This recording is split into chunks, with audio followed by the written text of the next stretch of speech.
వెంకయ్య నాయుడు గారు ఇంకా ఇప్పుడు మామూలుగా గంభీరంగా కూర్చుంటారు, కానీ మైక్ దగ్గరకు వచ్చారంటే పొట్ట చెక్కలైతే నవ్విస్తాడు.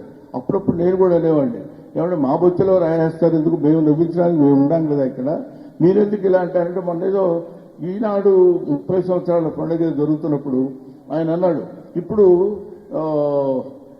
వీళ్ళు జర్నలిస్టులు అందరూ ఇప్పుడు వస్తూ సంపాదకులు ఉన్నారు, సంపాదకులు అంటే సంపాదకీయం, సంపాదకులు అన్నారు. ఈ యాక్షన్కి ఆ మాటకి రెండు సింక్ అయిపోయి చచ్చిపోయేటట్టు నవ్వారు జగన్ గారు.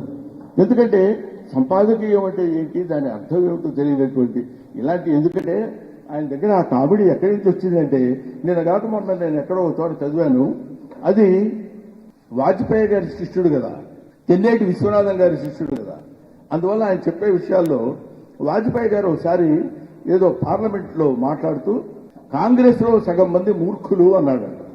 అనగానే అందరూ లేచి నిలబడి, కాంగ్రెస్ వాళ్ళందరూ క్షమాపణ చెప్పాలి, క్షమాపణ చెప్పాలి, చాలా తప్పుగా మాట్లాడారని అందరూ లేచి నిలబడితే స్పీకర్ గారు అపాలజైజ్ చేయాలండి అన్నారు.